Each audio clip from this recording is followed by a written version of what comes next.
Order. The first item on the agenda is approval of the agenda. Move Is there a approval. motion to approve? Wolf moves. Second. Lindstrom seconds. Any discussion?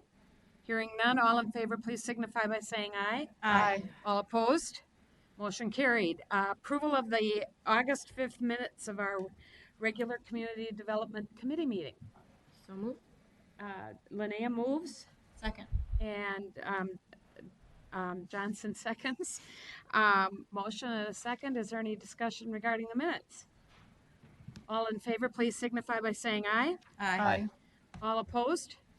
Motion carried. Our first item of business is 2019-230JT, City of Ridgefield. Michael Larson. Good afternoon, Madam Chair and members of the Community Development Committee. I'm Michael Larson, Senior Planner and Local Planning Assistant. Before today, we have the City of Richfield's 2040 Comprehensive Plan. I'd like to recognize representatives from Richfield that are here today. We have John Stark, who's the Community Development Director, as well as Julie Urban, the Housing Manager in the City of Richfield. And Lance Bernard, their consultant with HKGI, is here as well.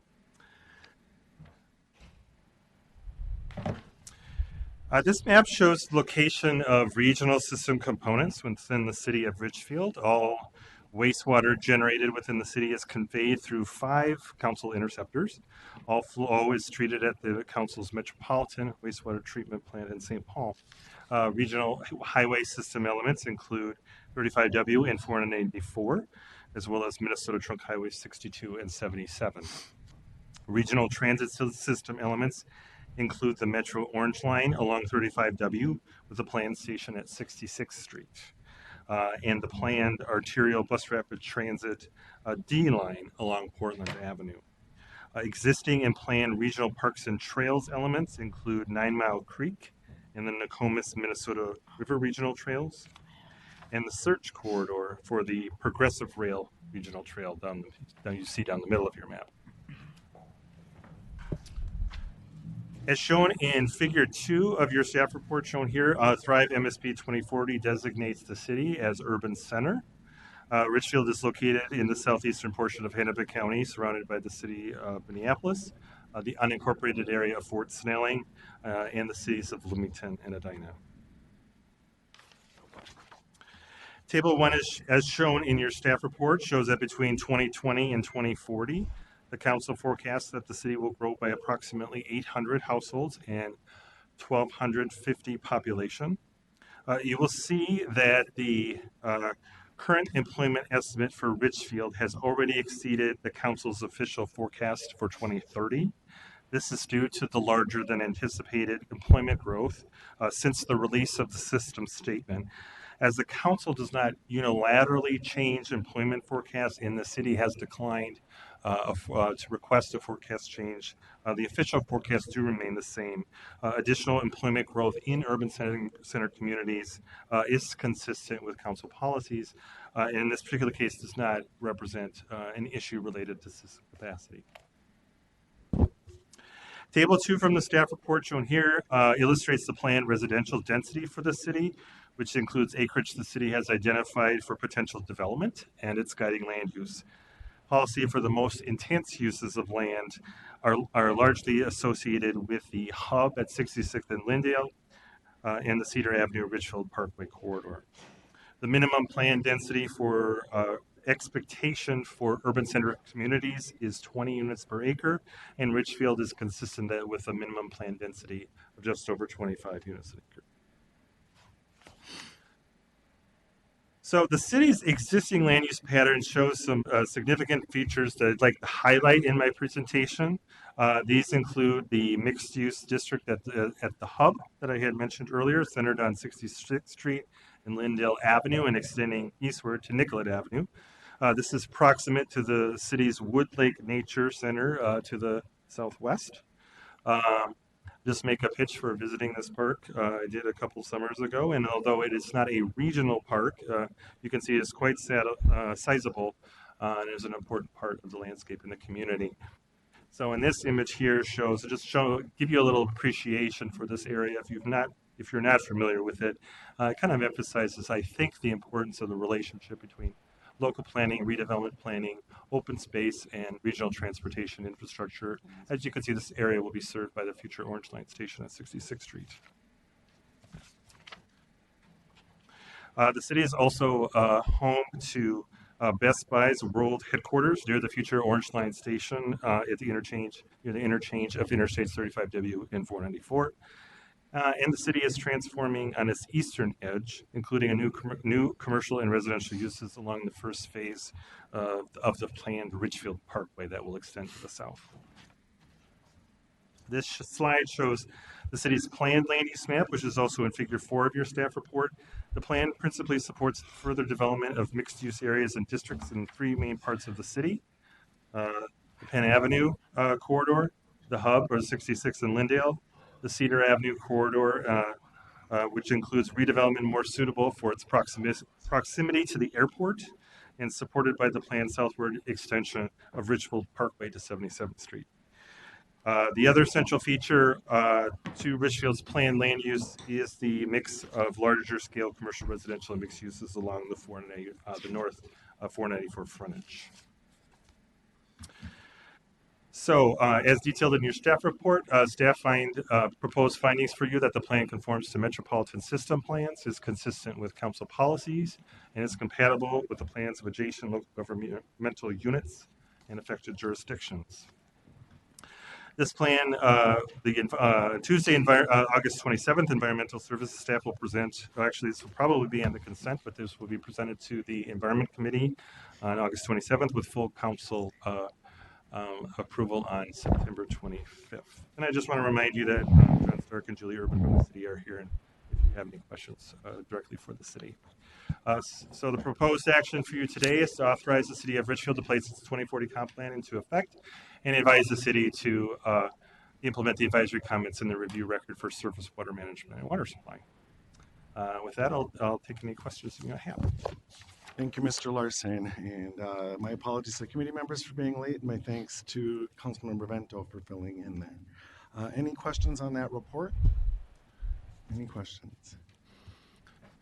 Seeing none, Mr. Larson has proposed an action that we authorize the city of Richfield to place its 2040 comprehensive plan into effect and advise the city to implement the advisory comments in the review record for surface water management and water supply. Is there a motion? Is there a second? Councilmember Bento moves it. Second. Great. Any discussion on that motion? Councilmember Bento. Since Councilmember Cummings isn't here tonight, I'll take her place. And Thank you. I just want to compliment the city of Richfield. I'm a little bit familiar with the city, and I consider your council member, Mary Supple, a dear friend. So kudos to the city of Richfield. Thank you. Any further discussion? Councilmember Johnson. Thank you, Mr. Chair. And I would be remiss because I'm filling big shoes that Katie Rodriguez left, and now she's at the city of Richfield. So I know the good work she's done before me for my district, and I'm really, again, very pleased for the city and for the whole team over there, and wishing all of you very well. Thank you. And I want to thank our friends from Richfield for being here today as well. Further discussion? Councilmember Atlas Fingerbritson. Thank you. I'd just like to thank you for pointing out and providing that photo of the great illustration between nature reserving and preserving great natural space with density, the new density in that area. My grandmother, grandparents, and most of my aunts and uncles lived in Richfield for a very long time until she, anyways, moved elsewhere. But so it's an area that I got to benefit a lot from because she didn't drive like many people of her age, and so we could walk to a great park, to Bridgman's, where I got to see teens eat something I never would have the opportunity to try, which is like this giant sundae in a giant bowl, and then finish some shopping at the hub and walk back to her apartment that was affordable. So I just think it's a great community, and that was a wonderful illustration of what we need to strive for in all of our community. So thanks for calling that out. And I'm really glad that Richfield's been able to maintain and build on that great quality. So thank you. Thank you, Councilmember. Further discussion on the motion? Further discussion? Seeing none, all in approval, please say aye. Aye. Opposed? That carries. Thank you, Mr. Larson. And we're on to 2019-231, JT, the City of Minneapolis 2040 Comprehensive Plan and Comprehensive Sewer Plan. Mr. Larson. It's me again. Yes. Michael Larson, Local Planning Assistance. So now before you is the review of the City of Minneapolis' comprehensive plan. I want to acknowledge a couple of people in the audience that have come today. One is Paul Mogish, the manager of long-range planning in the Community Planning and Economic Development Department of the city. There's Joe Bernard as well, who's let me see, I have your title here, Planning Project Manager at the City of Minneapolis, and as well as Lauren Olson from Intergovernmental Relations. Thank you for being here. Yes, all three of them. Thank you for coming. I'd like to express an appreciation for all the hard work that they have done and their colleagues have done on the plan, as well as appreciation for their patience as we've worked through a review of the plan and dealt with various issues of completeness in getting to this point. So appreciate that. So this first map shows you the regional system components within the city of Minneapolis. And given the size and centrality of Minneapolis, I'm not going to list them all.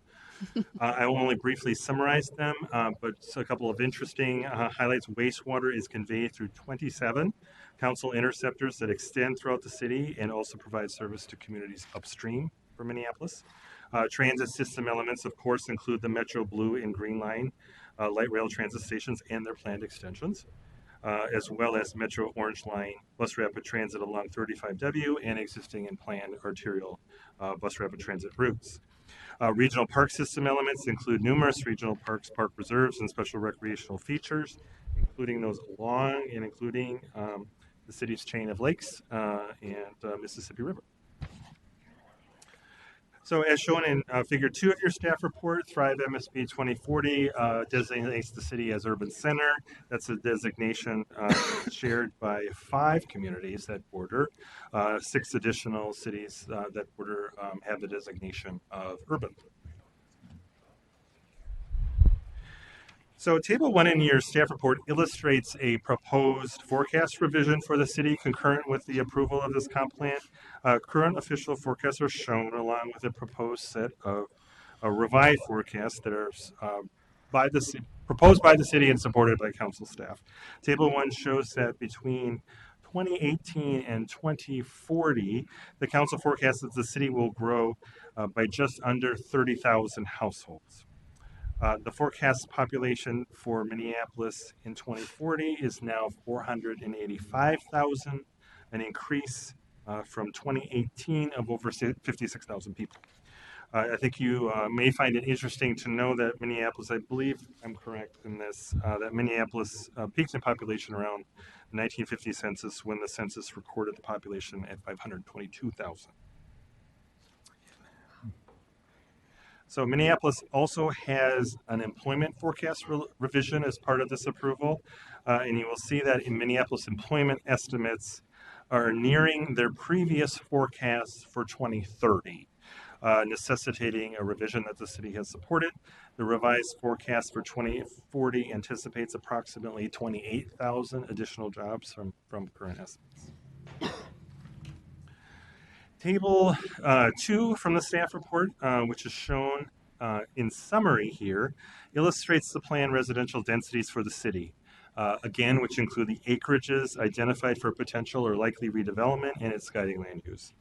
Policies, again, for the most intense land uses, likely areas for redevelopment, and allocation of the city's growth are largely associated with several different areas, including downtown Minneapolis and its constituent neighborhoods, the Midtown corridor, and stations along the Metro Blue and Green lines.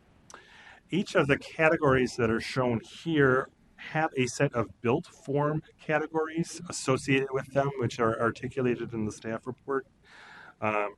So what you're seeing here is a summary of those categories. For example, the public office and institutional category here includes both neighborhood and downtown scale uses of that type within this land use category, so that the density range is articulated amongst that very large range that you see there. The minimum planned density expectation for urban center communities is 20 units an acre. Minneapolis is consistent with this policy with the potential overall density range of 98.2 to 622.7. Now, Minneapolis' plan is notable for its support for increased density, which reflects a lot of recent market demand for small apartments in high amenity and high amenity rich areas of the city. This does not necessarily mean that these highest densities will necessarily be the norm. Nevertheless, this policy framework supports the recommended forecast increase as well as provides support for the regional transit system. So Minneapolis probably doesn't need a lot of explanation, but I'm going to just emphasize a few things about its existing land use. Obviously, as the city's most central and largest city in the region, it reflects the land use pattern reflects decades of development and redevelopment, as well as the adaptation and evolution over time, including the impacts of regional growth, changing transportation technology, and public investments, and the lasting impacts of things such as institutionalized economic and racial discrimination.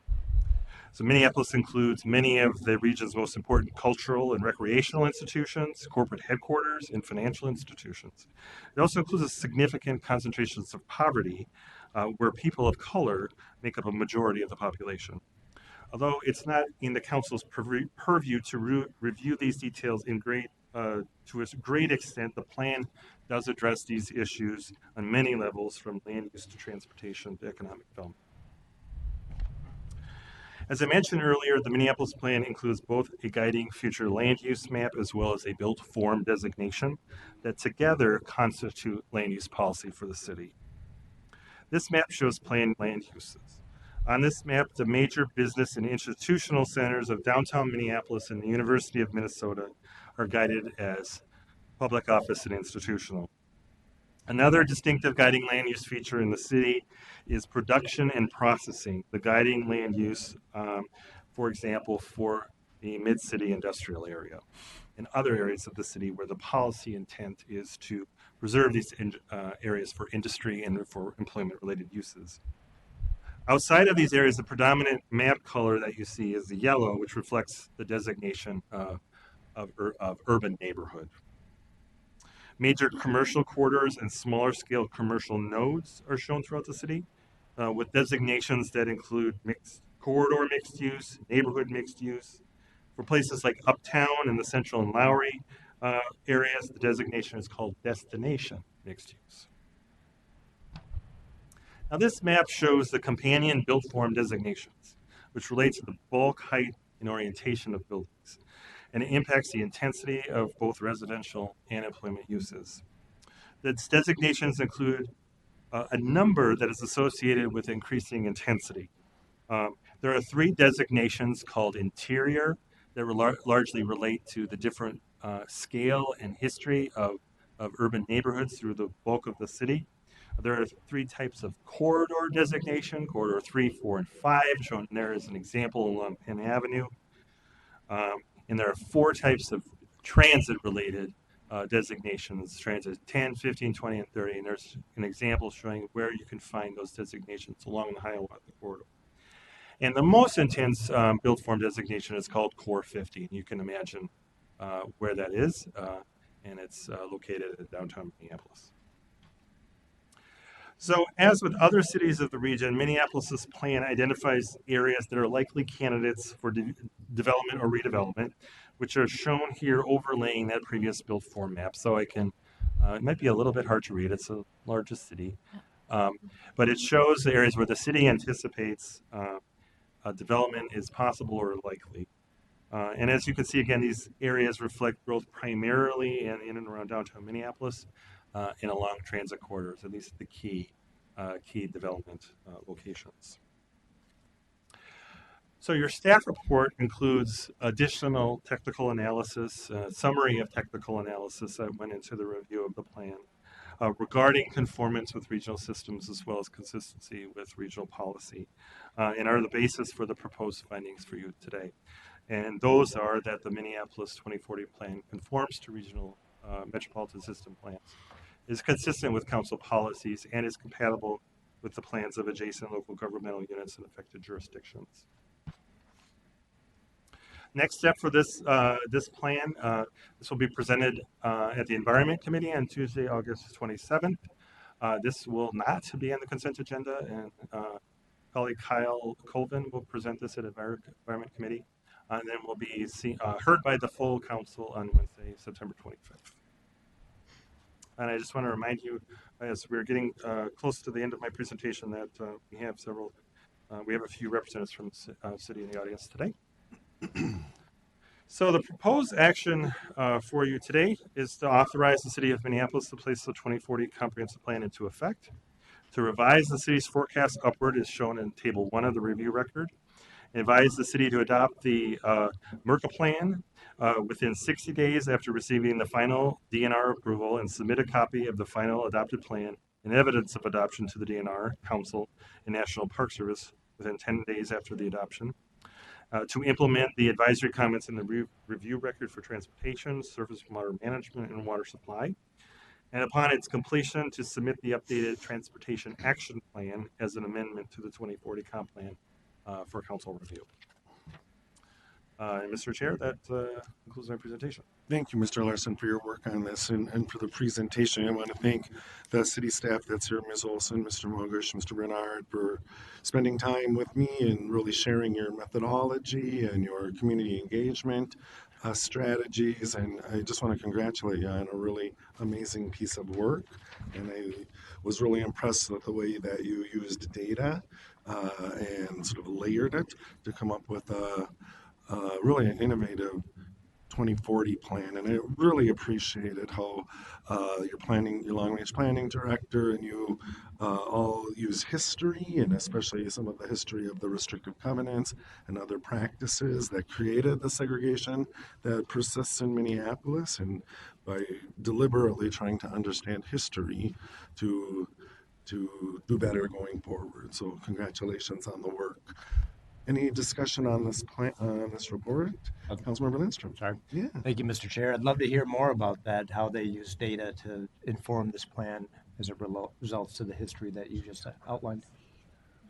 I would invite one of the CPED staff up if you wanted to just respond to the council member's question. Unless, Mr. Larson, you wanted to. I think If you want. we're suitable. Okay, Mr. Mogush, welcome. Thanks for being here. Good afternoon, committee members. My name is Paul Mogush. I'm the manager of community planning at the City of Minneapolis.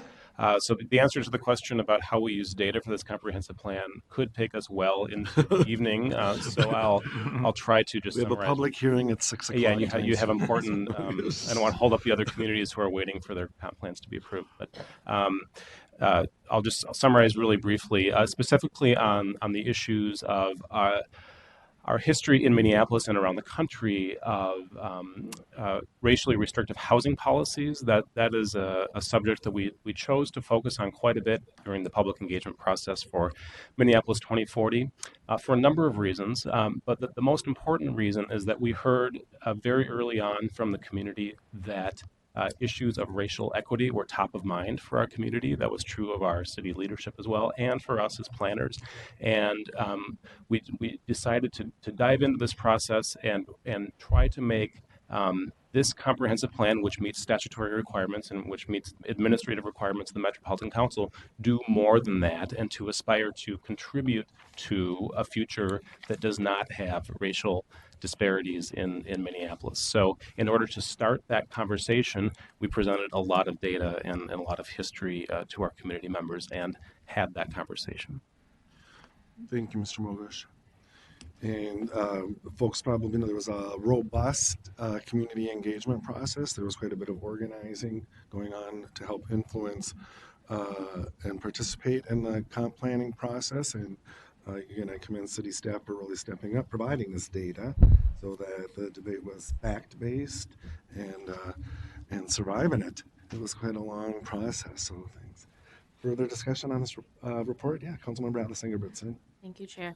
I'd also just like to really commend the city of Minneapolis around just recognizing the value of doing engagement on the front end to really inform the practice and being able to let people clearly know how the information that was received during that engagement was used to adjust and develop the plan. I think it's just a critical practice that in the public sector we have to do as much as possible, and to and definitely in the recognition that there were plans in place that got us into the situation that we're at today, and it's going to take planning intentionally and explicitly to get us out of that place. So I really appreciate that effort and know that it's a lot of work up front, but really believe that when you do that work up front, on the back end, you're dealing with a much more resilient and meaningful and impactful project and outcome. So thank you for that work. Thank you, Councilmember. Further discussion? Councilmember Lessingham, did you want to move this? Sure, thank you. Happy to move this. Thanks. Is there a second? Second. Thank you. Discussion on the motion? Discussion. Seeing none, all in approval, please say aye. Aye. Opposed? That carries. Congratulations and thank you. We'll move on to the third business item, which is 2019-232. It's the Dakota County Rural Collaborative, DCRC, 2040 Comprehensive Plan. Mr. Borland is here to present. Thank you, Chair Lilligren. My name is Patrick Boyle. I work in local planning assistance, rep for St. Paul and Dakota County.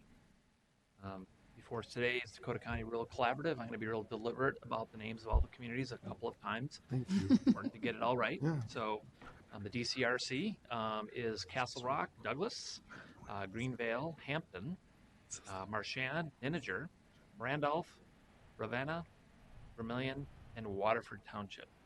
Great. So this is Dakota County. The blank areas are the incorporated cities and or two townships that are not participating in the collaborative. Dakota County is home to many natural resources, including several regional parks. Measles Ravine is a kind of a geologic wonder, but again, Dakota County is also known for protecting farmland, so that lower left image is kind of crucial to that.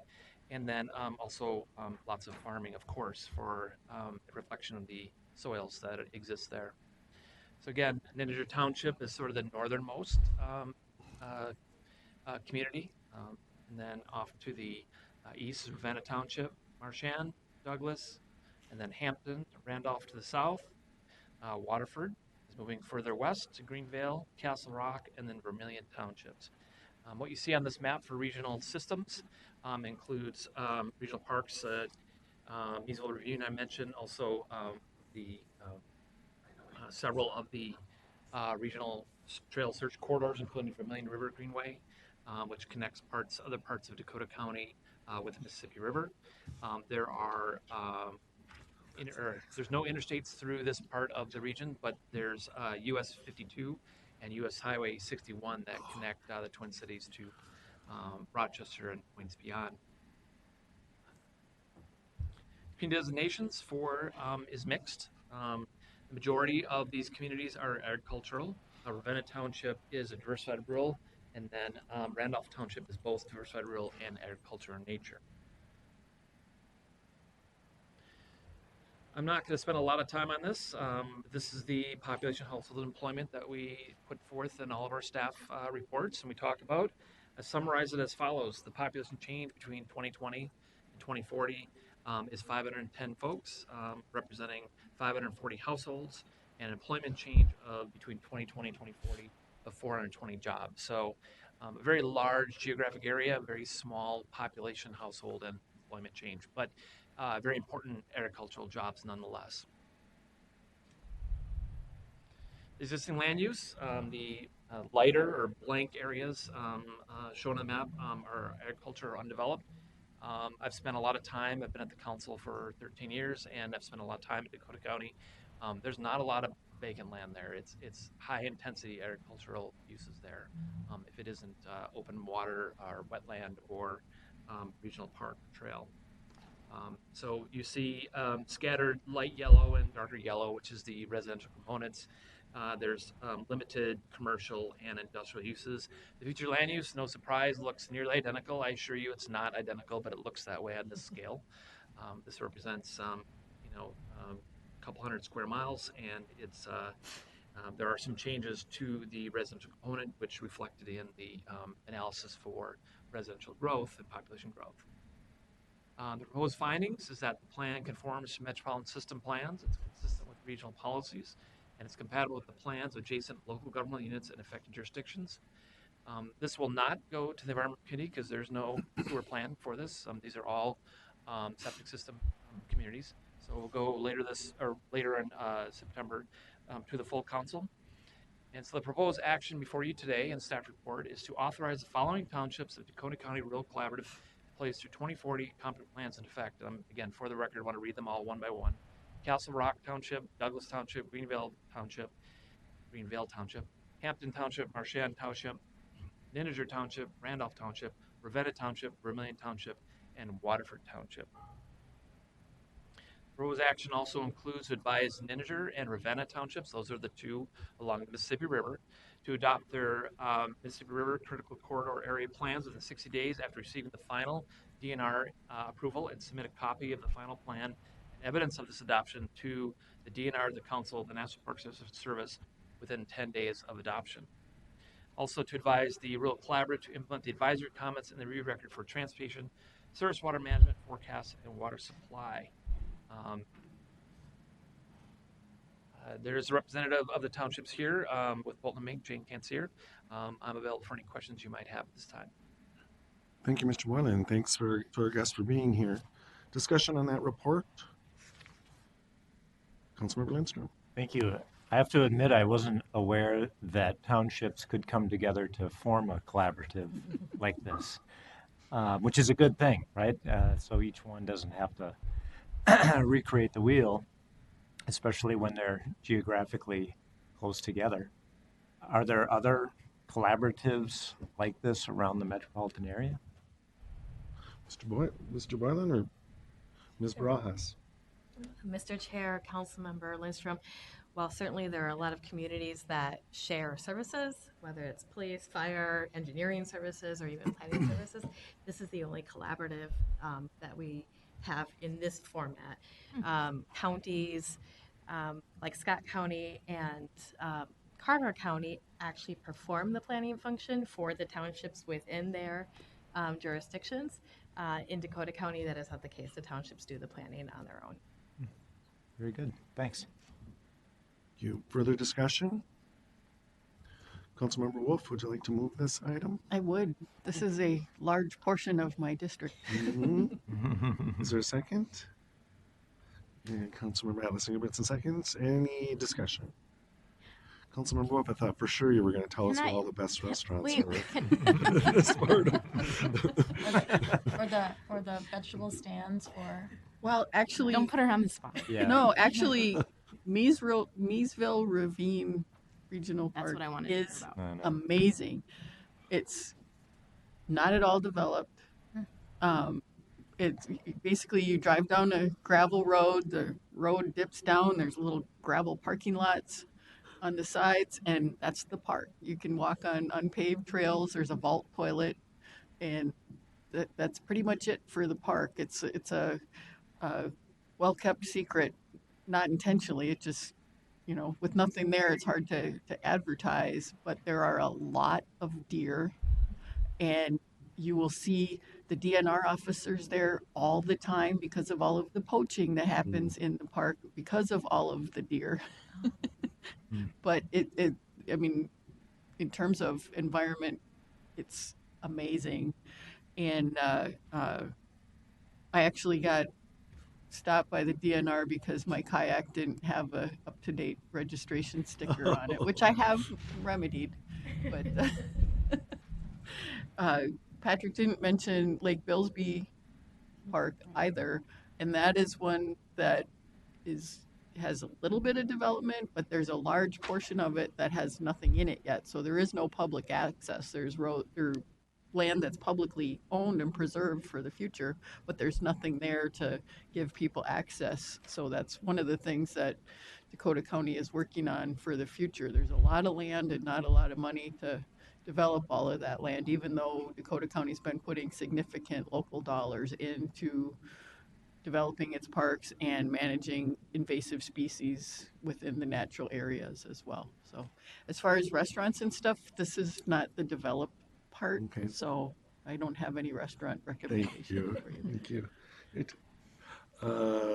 We have a motion before us that Mr. Brennan has proposed to authorize the 10 townships of the Dakota Rural Collaborative to place their 2040 comprehensive plans into effect, and also guidance from Met Council staff. Seeing no further discussion, all in approval, please say aye. Aye. Opposed? That carries. Thank you. We'll move on to the fourth business item, which is 2019-233 JT, the City of Lakeville 2040 Comprehensive Plan and Comprehensive Sewer Plan. Mr. Mullen, you're up again. Thank you, Chair Lilligren. Just to note that Chris Jensen, the city planner, and Daryl Morey, the planning director, are here in attendance this afternoon. Great. Thanks for being here. City of Lakeville is surrounded by Burnsville, Apple Valley, Farmington, Eureka, Newmarket Township. And the regional systems before you show several regional trail search corridors, regional parks, including just a tiny bit of Murphy-Hanaran and Clear Lake, and Interstate 35 runs north-south, connecting points further south, and the Burnsville and northern communities to the north, including Minneapolis. The community designation for the city is suburban edge, rather, and again showing the communities surrounding it. There's kind of a wide variety of communities in terms of the community designation, which reflects that Lakeville is sort of that part of it is established and even experiencing redevelopment, but there's some of it that's very much on the developing edge with substantial agriculture still going on in the community. The forecasts in front of you show a growing community with a population by 2040 of 80,500 households, representing 30,000 households, and employment growing from a little over 17,000 in 2018 to over 22,500 in the year 2040. Planned residential density. So for the city of Lakeville, I see a variety of land uses, and calculating out the minimum units we expect between 6,836 and 13,898 units, which represent an overall density of 4.13 to 8.40. This community designation, we expect them to meet between 3 and 5 units per acre. So as a community-wide density expectation, they meet that policy. The Cedar Avenue bus rapid transit along Cedar Avenue, that's with stationaries in the south. In Lakeville, some are within the current PPP and others are within the, forgetting the phrase here, I'm forgetting the phrase. Increased revenue scenario. Increased revenue scenario. Thank you, Lisa. Increased revenue scenario showing additional stops along that bus rapid transit. And so for this community designation, we expect a minimum of 8 units per acre. The residential land uses in those community station areas exceed that as well. City of Lakeville, the existing land use, again, like a lot of suburban areas, you see a lot of residential land uses. Along 35W, you see some industrial uses, and then along some of the county roads, including Cedar Avenue, you see commercial areas and nodes of both industrial and commercial land uses. The future land use looked similar to what's there now, except for more development. Some of those larger block areas of yellow in sort of the center and of the community, existing agricultural land, was showing the Cedar Avenue station areas, showing more intense development along that for future transit service. One thing to note about Lakeville is that there's a pretty active arts community there. They have an annual arts festival. I've been there a couple times. Highly recommend it. I think the third week in September. The findings in my staff report before you today is that the plan conforms with the Metropolitan System plans. It's consistent with council policies. It's compatible with the plans and adjacent local government units and affected jurisdictions. And that the meeting schedule, the staff report is correct. The PowerPoint should say, well, it'll be at the, that's correct. It will be at the Environment Committee on Tuesday the 27th, but this should be correct to say the Metropolitan Council on Wednesday, September 25th. Your staff report is correct. The PowerPoint is in error. The action before you today is to authorize the City of Lakeville to place its 2040 comprehensive plan in effect, and it advises you to implement the advisory comments and review record for surface water management. Said before, there are 2 representatives of the community here, and I'm available for any questions you might have. Thank you, Mr. Bonin, and thanks to our guests for being here tonight. Questions on that report? Any questions? Councilmember Wolf, would you like to move this? I would love to move the approval of this. I've actually participated in the comp plan process in the late 90s and then again in the late aughts, I guess you would call it. So, and I've known Daryl Morey since I was on the Planning Commission in 1996. So he's been there for a long time and has had his hand in this process for a while. Excellent job as a planner. And after I move it and somebody seconds it, then maybe I can tell you the cool stuff. Okay, please. Is there a second? Second. All right. Councilmember Wolf. So Lakeville has a downtown that's been there for over 100 years. People don't realize that, Lakeville isn't someplace that just kind of sprouted up in the 80s or something. I mean, it's got a long history. Back in the 30s, there was nothing between Lakeville and the Minnesota River. So the Lakeville Fire Department, if there was a brush fire in what is now Burnsville, would hang on to a trailer and pull it to wherever the fire was and try to fight the fire with their fire department. The municipal liquor operation started the day after Prohibition ended and is still there. It's the most profitable liquor operation in the state for a municipal liquor. And there's a lot of great restaurants. I'm not even going to try to list them all, but try downtown. There's a great couple breweries and some other burger places, and there's some unique one-off restaurants, not chains, by my house. So come on down and visit. I'll give you a tour. Great. Thank you. Thanks. Any further discussion on the motion? Seeing none, all in approval, please say aye. Aye. Opposed? That carries. Thank you. Thank you, Mr. Bonin. Thank you. Moving on to our 5th business item, it's 2019-234 JT, the City of Minnetonka Beach 2040 Comprehensive Plan and Comprehensive Sewer Plan. Mr. Riley, welcome. Thank you, Chair Lilligren. Good afternoon, members of the council. I'm Jake Riley, a secretary representative for District 3. I'd like to let the committee know that Beth Elliott is representing the City of Minnetonka Beach today, and she's here in the audience if you have any Thank you for questions. being here, Ms. Elliott. And thanks also to both Beth and Suzanne Griffin, who's the city's administrator, who were really great to work with through this whole process. Thank you, Mr. So before you today is the review of the City of Minnetonka Beach's 2040 Comprehensive Plan. Minnetonka Beach is located on an island in Lake Minnetonka. And this map shows the location of regional system components within the City of Minnetonka Beach. Well, there is a meter, but the most striking element of the regional system is the Dakota Rail Regional Trail that sort of bisects the city, coming across the bridge there from Orono. The community designation for the City of Minnetonka Beach is suburban, and it is located, as I said, on the largest island in Lake Minnetonka in central Hennepin County, and it's surrounded by the communities of Orono and Tonka Bay. There's a lot of water, and Orono just sort of goes right around the city, sort of in a hug.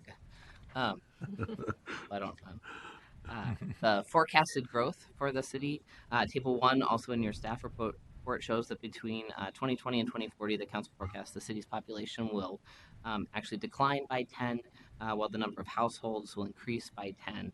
There'll be no change of jobs in the city in the same time frame, and the city doesn't have any job centers for context. So the City of Minnetonka Beach plan residential densities, and I have here Table 2 from the staff report, which illustrates those which are expected to be between 0.93 and 2.97 units per acre. And now that you've sat through many of these presentations, you probably know that the plan is inconsistent with land use and residential density policies for the suburban community designation, which is 5 units per acre. Thrive does call for an average densities of 5 units per acre But the plan itself identifies the city as a fully built out community with an existing development pattern that limits opportunities for higher density redevelopment or new development that could meet the city's suburban community designation minimum residential density requirements of 5 units per acre. There are 7 vacant lots of record identified in the plan that are anticipated to be developed over the next 20 plus years. At the same residential densities existing in the city at this time, so that while they'll continue to strive for increased density through accessory dwelling units, lot splits when appropriate, there are 5.37 acres sort of that vacant land at this time.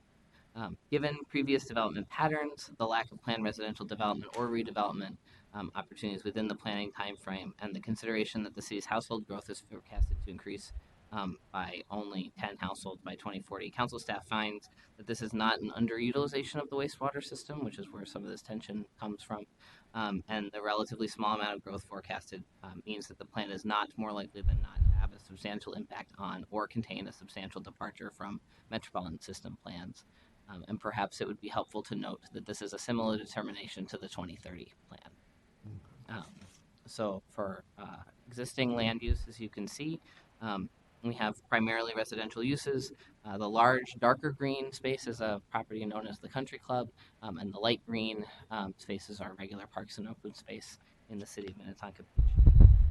And then the 2040 planned land use is essentially the same. The only difference is that those 5 acres, I think it's about 7 lots, as I said, are no longer vacant in the 2040 scenario in front of you.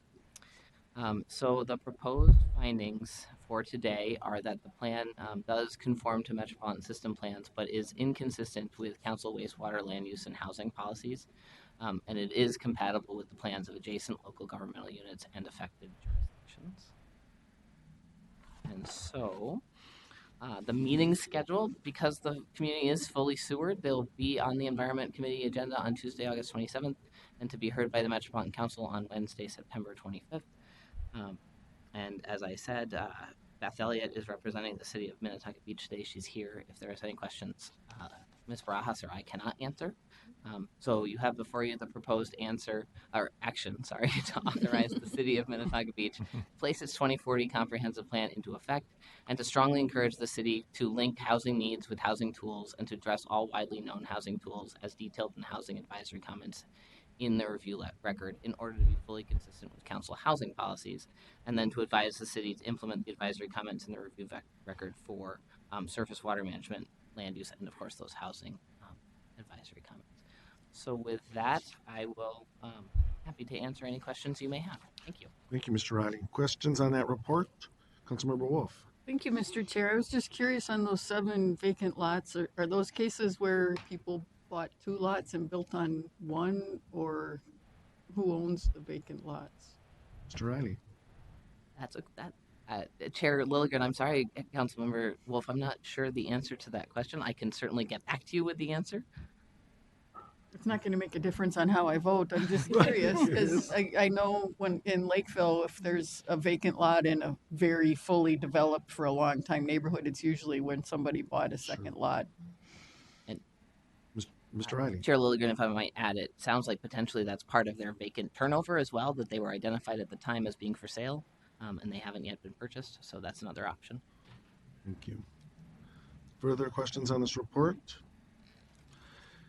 If not, Mr. Riley, as a proposed action, is there a motion? So moved. Second. Thank you. Discussion on that motion? Seeing none, all in approval, please say aye. Aye. Opposed? That carries. Thank you, Mr. Riley. Ms. Elliott, thanks for being here and thanks for your work on this. We'll move on to our 6th business item, 2019-235 JT, the City of Oakdale 2040 Comprehensive Plan and Comprehensive Sewer Plan. Ms. Wendell, welcome. Well, good afternoon, Mr. Chair and council members. Before you today, well, I should introduce myself first. My name is Corinne Wendell. I'm Sector Representative for Districts 11 and 12, which include Oakdale. I'd like to let the committee know that we have 2 members from Oakdale here. We have Bob Streeter, the Community Development Director, and Emily Shively, the planner from Oakdale, here with us. Thank you for Did being you have here. any questions of them after the presentation? And so before you today is a review of the City of Oakdale's 2040 Comprehensive Plan. The map for you shows the regional systems and the components within the city of Oakdale. And so we have Interstate 694 going through the center of the city from north to south. They do have Interstate 94 that runs along the southern border of the city. They also have Highway 36 and the Gateway State Trail within their community, and that's the northern part of the city. And then there's also one lift station located within the city boundaries. Thrive MSP 2040 has designated the city as suburban, as shown on the map here. And Oakdale is located on the western border of Washington County and is surrounded by the communities of Matamidi and Pine Springs, Lake Elmo, Woodbury, Maplewood, North St. Paul, and White Bear Lake. In terms of their forecasted growth, Table 1 shown here and in your staff report, between 2020 and 2040, the council forecasts show that the city will grow by around 6,400 people, representing 2,900 jobs, or excuse me, 2,900 households, with an increase of 800 jobs within the city in the same time frame. In terms of their planned residential density, in Table 2 in the staff report and shown here, shows the residential density of the suburban areas within the city. And so the overall guided residential land is expected to be between 6.93 and 35.40 units per acre.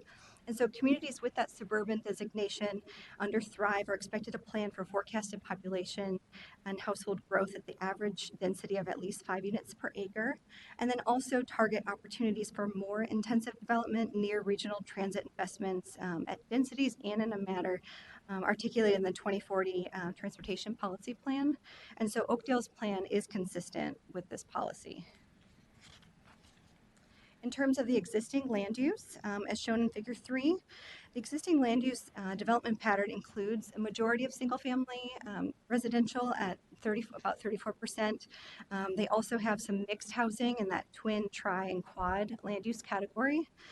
They also have a variety of recreation and institutional land uses. They also have a long history of protecting natural resources, including tree canopy and open space, wetlands, and public waters. And then for the 2040 planned land use, the plan does outline several areas of new development and redevelopment shown in figures 4 and 6 in the staff report, which includes a mixed-use residential development near I-694 and 40th Street. There's about 27 acres for mixed-use development near I-94.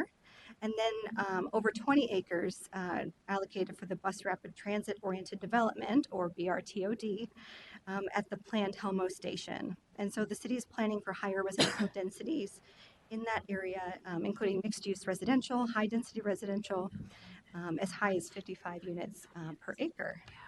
And as part of that, I'd like to highlight that specifically, as we're talking about the Metro Gold Line partners and those along the Gold Line, Oakdale has really been in the forefront of planning for their station.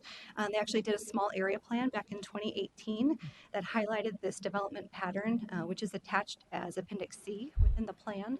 And so it shows you the orientation of those land uses and how they are oriented to I-94. And they support all of the policies for the BRTOD. And so I'd like to also commend the city for advancing this planning effort ahead of their comprehensive plan and then integrating those policies with the goals and objectives that they have.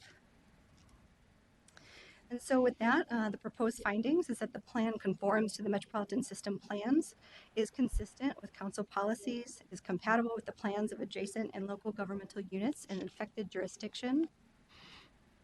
Their meeting schedule is similar to others. They will be seen by the Environment Committee on August 27th and by the full council on September 25th. And for the proposed action, to authorize the City of Oakdale to place its 2040 comprehensive plan into effect and to advise the city to implement the advisory comments and the review record for transit and surface water management. And so with that, I'm happy to answer any questions or of the members from the city as well. Thank you, Ms. Wendell. Questions on that report? Councilmember Vanko. Mr. Chair, I move approval of the City of Oakdale's plan. Thank you. Is there a second? Second. Thank you. And Councilmember Vanko. And Bob and Emily, to you and your colleagues and the council, kudos. For those of you who haven't gotten off the freeways or Highway 36 to really explore Oakdale, I encourage you to. It's a great community. It's a hop, skip, and a jump from where I live, and I spend a lot of time and a fair amount of money there. Great shopping, great movie theaters, great restaurants, beautiful parks, and just a really cool community. They also have a fabulous farmers market. So Oakdale is a great spot. Well, one of the interesting things about Oakdale is that it started out as a township back in the 1850s, and its name was selected by a Scot by the name of Arthur Stephen, and it was based on the fact that there were a grove of oak trees. And so it started out as a township, and in the 70s, Oakdale and Northdale Township did some reorganizing and created the city of Oakdale, and there's been some growth since then, and it's today a great spot, and it's going to continue to be. Thank you. Thank you, Councilmember. Thanks for being here tonight, for sure. Congratulations on your work. Any further discussion on the motion? Councilmember Wolf. Thank you, Mr. Chair. I'm just trying to figure out how it ended up with that big vacant area with everything else being developed. It looks like it was maybe a farm that the farmer held out after everybody else developed around, or what happened there? Ms. Wendell. Yes, Mr. Chair and Councilmember, in that area that is going to be slated for a new development, is that where I'm thinking? Okay, yes. I don't know. Would Mr. Streeter, could I invite him up to come up and describe that area? It's very important piece to the city. Please. Mr. Streeter, would you Mr. Streeter, welcome. come and thank you. That's a 3M pickup. Mr. Chair, members of the commission, the area that you're asking about is 208 acres. It was sold by 3M a couple years ago to a local developer, and the city did a master plan, and it'll be around 1,400 units. We'll have multifamily, some affordable housing, townhomes, single family, and we should start construction sometime next year. Great. Congratulations. Thank you. Further discussion on the motion, Councilmember Atlas Ingebrigtsen. Thank you, Chair. There's two things I'd like to highlight. One, I just love the BRT plan, and want to just call out and highlight the wonderful inclusion of a great deal of green space in that. And it's just something that in my work, I'm talking with communities all the time that feel like they missed an opportunity in a space and it's so hard to get it back. So I just want to say kudos on that. And the other thing I'd like to share is that I took my team from Minneapolis Public Schools a number of years ago, and we drove to Oakdale just to get to a restaurant called Katrina's. And now Katrina's has several locations. One's not that far from here, and I often go there after late meetings to get a fix. But it's a wonderful Mexican restaurant with a lot of wonderful choices. So, and the first one was in Oakdale, and so we heard about it, and that was one of our team building experiences, was to go for lunch together and explore culture in a different community, and it was a wonderful experience. So I'm borrowing from Councilmember Wolf's Restaurant reviews. Great. Further discussion on Councilmember Ventos' motion? Seeing none, all in approval, please say aye. Aye. Opposed? That carries. Thank you, Ms. Wendell. Again, thanks to our guests for being here. Our next item is 2019-236 JT, the City of Columbia Heights 2040 Comprehensive Plan and Comprehensive Sewer Plan. Mr. Wycheck, welcome. Thank you, Chair Lilligren. As the Chair mentioned, my name is Eric Wycheck. I'm a sector representative for Districts 2, 9, and 10 in the Local Planning Assistance Group in Community Development. I'd like the committee to know that we have two guests here representing the City of Columbia Heights. Elizabeth Hammond, the city planner, is here in the audience. And Lance Bernard from HKGI is also in the audience. Thank you for being here. I worked quite closely with Elizabeth very early on when I started here at the council. I think not long after system statements were released in 2015. I think it was one of the first communities that I visited. I think they were pretty eager to get going on the plan. So it's a huge accomplishment for Columbia Heights. So before you today is the review of the City of Columbia Heights 2040 plan. My presentation not up?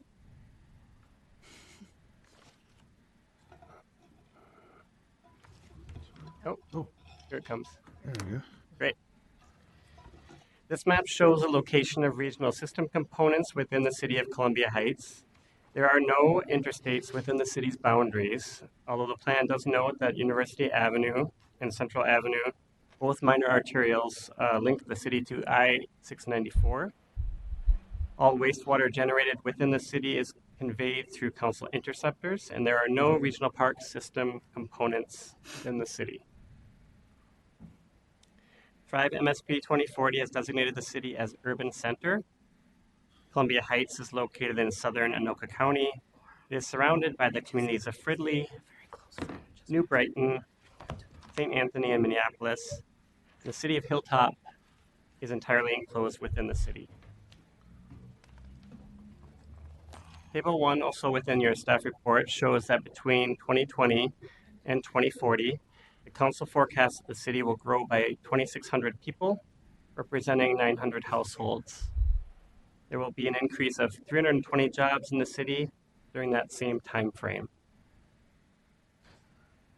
In terms of planned residential density, Table 2 from the staff report shown here illustrates that planned residential density in the urban center area of the city. The overall density for guided residential land is expected to be between 20.79 units per acre and 43.73 units per acre. Communities within the urban center designation under Thrive are also expected to plan for forecasted growth, population growth at overall average minimum densities of at least 20 units per acre for new development and redevelopment, and target opportunities for more intensive development near regional transit investments at densities and in a manner articulated in the 2040 Transportation Policy Plan. Columbia Heights is consistent with both these policies. As you might expect, the city's existing land use map consists of a lot of predominantly residential uses at 54%. But you also have existing commercial and office space and industrial areas, which are near transportation corridors, and approximately just short of 6% of the city is parks and open space.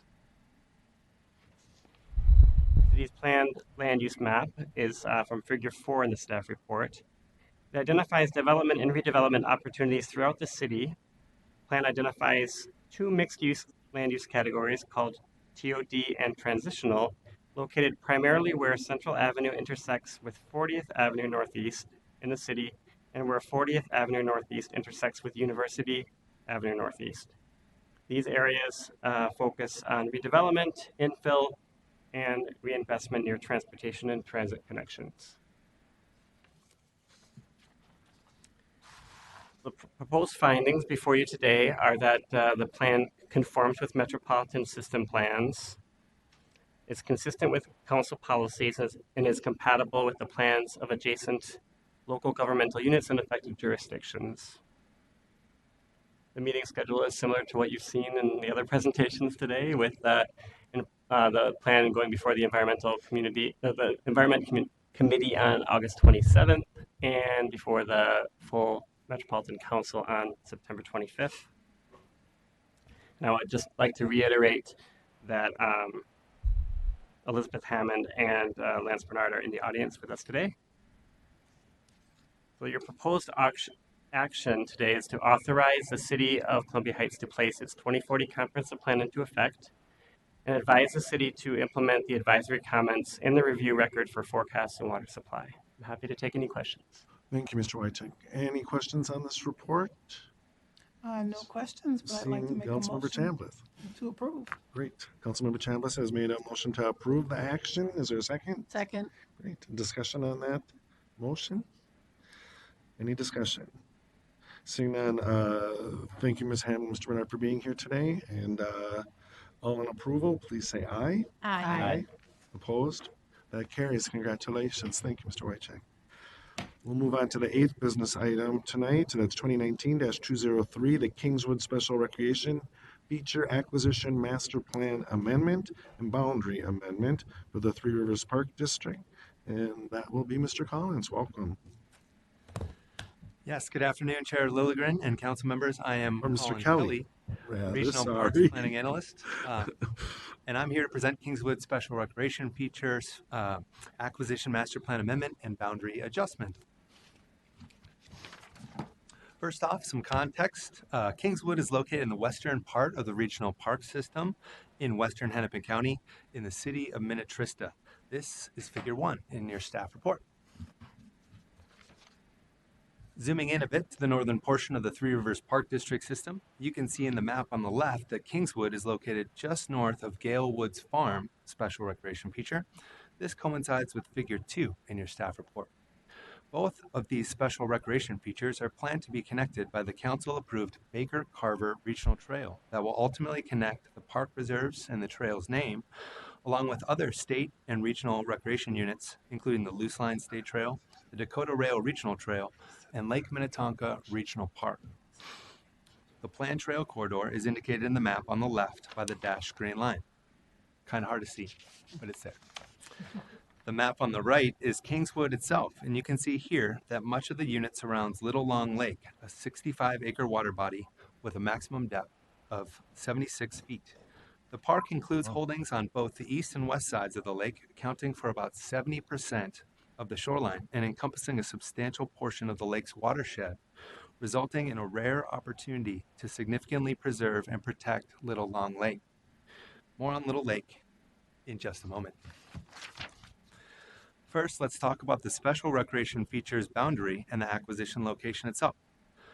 The Kingswood SRF Master Plan boundary includes 124 acres currently owned by Three Rivers Park District and almost 16 acres currently held by a private party, but subject to a purchase agreement with Three Rivers Park District. That parcel is the focus of this acquisition master plan amendment and is highlighted in the map on the left in the southwest corner. This is figure 3 in the staff report. The addition of the almost 16-acre undeveloped property would increase the size of the special recreation feature to about 140 acres and will further support the intent of the original 2013 acquisition master plan, which is the long-term protection of Little Long Lake, considered to be one of the most pristine lakes in Hennepin County and the metro area more broadly. This is the last remaining private property directly on the northern portion of the lake and is located just south of and immediately adjacent to parkland acquired as a result of the January 2019 council-approved acquisition master plan amendment. The Minnesota Land Cover Classification System designates approximately half of the property as high-quality maple basswood forest and the other half as cultivated vegetation. Although an on-site inspection by Three Rivers Park District revealed the area is predominantly open field. There are also smaller areas of wetlands and of particular interest, Little Long Lake shoreline. The long-term natural resource plan for the property is to maintain the high-quality maple basswood forest and either expand that community west into the open field or restore the open field to prairie. With regard to natural resource significance, the Minnesota Department of Natural Resources ranks about half of the property as a 3, which is the highest possible ranking. Areas ranked as 3 are typically larger in size and surrounded by complementary land cover and uses and are more ecologically diverse. Again, the addition of the almost 16-acre undeveloped property will further support the intent of the original 2013 acquisition master plan, which is the long-term protection of Little Long Lake. Council staff find that the acquisition master plan amendment is consistent with the requirements of the 2040 Regional Parks Policy Plan, particularly Planning Strategy 1, Master Planning, and other council policies. And so the action before you is that the Metropolitan Council approve the Three Rivers Park District's Kingswood Special Recreation Feature Acquisition Master Plan Amendment, approve the boundary adjustment adding 15.95 acres of high-quality natural resource land on Little Long Lake in the city of Minnetrista, and inform Three Rivers Park District that it must submit the Kingswood Special Recreation Feature Development Master Plan for Metropolitan Council approval prior to requesting funding for development. I should note the proposed action was approved unanimously by the Metropolitan Parks and Open Space Commission at its meeting on August 1st, 2019. Thank you. Thank you, Mr. Kelly, for that report and for your work on this. Any questions on that report? Councilmember Johnson. So I just want to make sure I'm on the same page. Thank you, Mr. Chair. So I just, and maybe I'm reading a different, it's just slightly different than the one that's online, the presentation. Are you looking at the next agenda item? Maybe I am. There, I Maybe should I note. am. You know what? I'm on the wrong one. Well, I there's wonder. two. Well, okay. The next We'll wait. presentation will Yep. detail the Yep, you're right. PAOF. Yep. Yes. Sorry about that. No problem. Thank you. Questions on the report? Councilmember Lindstrom. What's the definition of a special recreation feature? It looks like a park to me. Yeah. Oh, yeah. What's the difference between a park? Mr. Kelly. What's so special about this feature? Wow. Chair Lilligren, council member, special recreation features are a special designation in our regional park system. They're a little bit different than a regional park, which is typically between 200 and 500 acres, or a park reserve, which is typically can be more than 1,000 acres, and 80% of those park reserves are developed and undeveloped in perpetuity. So special recreation features, some you might be familiar with, similar to Kingswood Square Lake in Washington County, you might be familiar with, also known for its very high and pristine water quality, but also a smaller acreage. Others, I mentioned Gale Woods Farm, a little bit different than a regional park where it focuses more on farm or agricultural education than it does on other more typical regional park activities that focus on hiking and bicycling and things like that.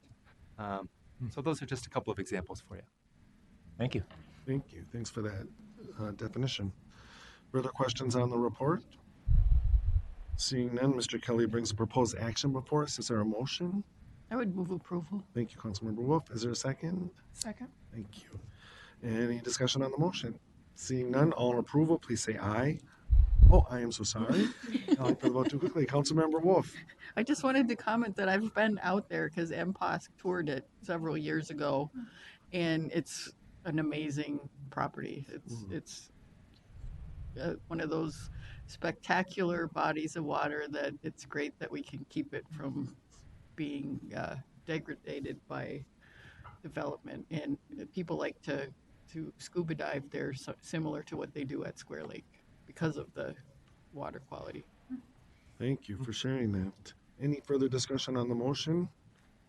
Now seeing none, all in approval, please say aye. Aye. Opposed? That carries. Thank you, Mr. Kelly, for your work on this and for the report. And our final business item on the agenda is 2019-204 Park Acquisition Opportunity Fund Grant for Kingswood Special Recreation Feature, Three Rivers Park District.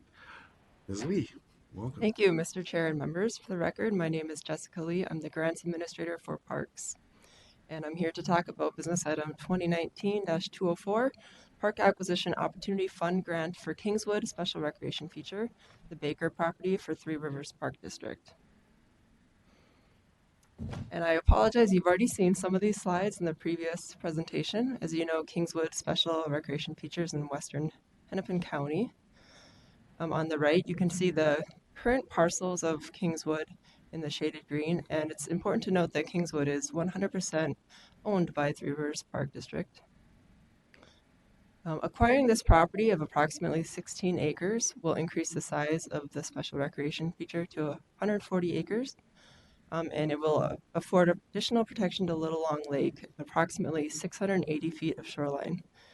And I'll just also add that I was able to visit this park last week with Three Rivers Park staff, and it is an incredibly pristine lake, and there were a couple kids scuba diving when I was there. So our rationale for recommendation is this acquisition is consistent with the 2040 Regional Parks Policy Plan, State Fiscal Year 2016 Environment and Natural Resources Trust Fund appropriation requirements, the Kingswood Special Recreation Feature Master Plan, as amended with concurrent business item 2019-203, and Three Rivers Park District is within its $1.7 million per year limit for ENRTF PAOF funding. The purchase price of this parcel is $715,000, which is 100% of the appraised value. Along with very minimal stewardship and closing costs, the total project is $730,000. The grant structure is split between Environment and Natural Resource Trust Fund and council bonds for a total grant of $547,500, and Three Rivers will provide a local match of 25% of $182,500. With that, our recommendations today are to approve a grant of up to $547,500 to Three Rivers Park District to acquire the 15.95 acre vacant property located at 1755 Retreat Circle in the city of Minnetrista for Kingswood Special Recreation Feature, and authorize the Community Development Director to execute the grant agreement and restrictive covenant on behalf of the council, and to consider reimbursing Three Rivers Park District up to $182,500 for its share of a future regional parks capital bonding program, and inform Three Rivers Park District that the council does not under any circumstance represent or guarantee that the council will grant future reimbursement, and that expenditure of local funds never entitles a park agency to reimbursement, and inform Three Rivers Park District that the funds must be incurred before the Environment and Natural Resources Trust Fund appropriation ends on June 30th of 2020. With that, I'll take any questions. Thank you, Ms. Lee. Any questions on that report? Any questions? Seeing none, Ms. Lee has brought recommendations forward. Is there a motion to approve? Move approval. Second. Thank you, council members. Any discussion on the motion? Seeing none, all in approval, please say aye. Aye. Aye. Opposed? That carries. Thank you, Ms. Thank Lee. you. We will move on to our information item. Visualing travel to regional parks using location-based services data. Mr. Hudding, welcome. Thank you, Chair, members. I'm Joel Hudding. I lead the research team in community development. And I'm going to talk a little bit about how we have been exploring the use of location-based services data from cell phones to understand visitation to regional parks. And the first thing I just want to kind of get out of the way is that we are definitely not talking about tracking individuals. So we don't have any information, and it's impossible within the data. It's even impossible for the vendor that sells us the data to see individual personally identifiable information within the data. So we're looking at patterns of travel. We're not looking at individual travel. So this data source has been used pretty extensively at the council. We use it in transportation analysis all the time. MnDOT uses it. Different county governments within Minnesota use it, and the same data source has been used in analyses in all 48 states, Canada, and Mexico. So it's pretty ubiquitous in terms of analyzing transportation within the United States, Canada, and Mexico. I think what makes it unique is that we're using it to visualize travel to regional parks, which is the new use case of the data, and it's really unlocked, I think, some unprecedented insights about visitation to our regional park system. Everyone can follow along if you'd like, or do this on your own time, whatever you prefer. But what we are talking about is location-based services on cell phones. So here are the instructions. If you're an iPhone user or an Android user, you can follow these. When I go to mine, I get to privacy. I click on location services, and I see that all these apps know my location. So Bird knows my location when I'm using it. Facebook while I'm using it. Google Maps always knows my location. And I go down to the list to a bunch of apps that I don't even realize that I had on here. But in any case, that is the ultimate source of the data. And then those data are collected and aggregate, first anonymized and then aggregated, and they go through all this process before they actually get to us. So just a few other points on the data. I've already talked about the first couple bullets here, but just for your knowledge, there's about 23% of the U.S. and Canadian population within this database. And so Streetlight is the company that actually sells us the data, and they're processing about 60 billion location records per month. So enormous amounts of data, which give us these incredibly large sample sizes that allow us to do these really granular analyses of travel that you just simply wouldn't be able to get in any sort of cost-effective way through traditional research methods. And So you get a lot more than just travel information. You get information about demographics of visitors, and those are inferred. And I'll get into how that's done. You can do an analysis of visitor where their home work location is, and by that I'm talking census block group level. And just for reference, a census block group, on average in the region, contains around 1,500 to 1,700 people. So that's the level of granularity where we're looking at home locations. So that should illustrate how we can't understand anything about individual travel. And there are a lot of different types of analysis available, whether that's origin destination, understanding where people are coming from, where they're going, how many people take a particular path, and what are some statistics on the travel modes that people take. So do they ride their bike? Do they walk? Do they take transit? Those sorts of things. A question from Councilmember Chambliss. Yes, and if you can flip back to the previous slide, the travel mode and, well, in particular, the visit home work location, the census block groups. I believe there is a way to identify the demographics per the census block group, right? Can you talk a little bit about that? Mr. Heading. Mr. Chair, Councilmember, yes, I will. I am about to get into how that's done. But yes, you're absolutely right. That's what they're doing. They're using the census demographics. Okay, thank you. Thank you, Mr. Heading. Okay, so how are they doing this? They infer the home location, and then they're estimating the demographics based on the census information of that home location, and then they're inferring the travel characteristics based on elements of the travel. So things like speed. You can imagine that if a person is traveling at an average rate of 3 miles per hour, as opposed to 50 miles per hour, it would be pretty easy to determine travel mode. But it, of course, gets a lot more complicated than that. So here's how this works.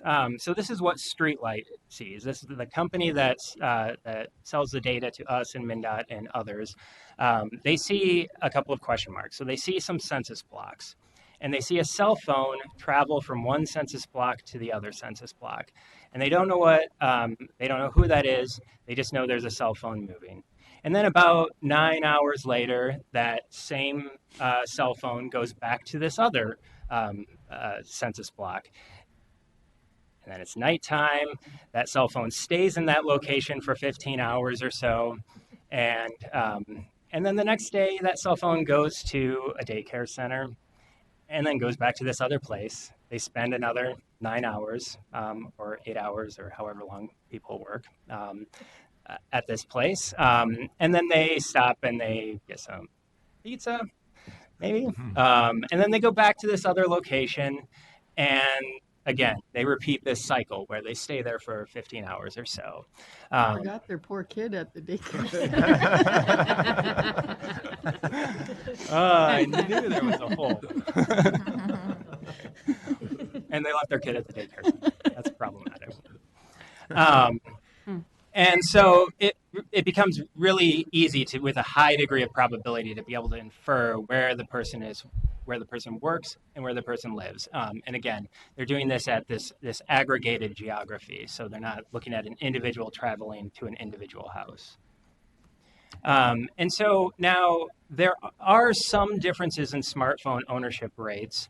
And these differences have actually really shrunk over time to the point where there really aren't significant differences across race in smartphone ownership. Where there still continue to be some differences tend to be that older adults still have slightly lower smartphone ownership rates, but that gap is really even changing on that end as well. But Streetlight does a lot of things to account for this, and at least account for this spatially. And so this is just a really simplified version of what they're doing. But you can imagine in one census block, they know how many people live there because we have public data on how many people live in different places. And they also know how many phones are in their database from that same location. And so if they, in this first example, census block 1, there are 10 people living there, there are 5 phones that are there. In the other one, there are 3 phones there and 10 people living there.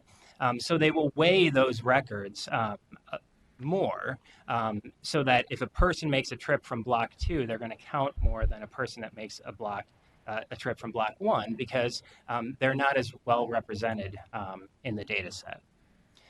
So just kind of playing that forward, how that might play out. Here are some people visiting the Chain of Lakes Regional Park, and you can see that people that are coming from Block 2 are weighed a little bit higher, and so they count as more visits because they're accounting for that difference, that spatial difference in smartphone representation within their database. And so when I talk about the census block group level, this is an illustration of what that looks like. And so this is visualizing home census blocks, census block groups of people that are visiting Theodore Wirth Regional Park. And Theodore Wirth is outlined in white. I guess it's not showing up particularly well on here. But you can see that's sort of the level of geography that we're talking about. So the darker, the deeper colors, that means more people are coming from that location than from other locations.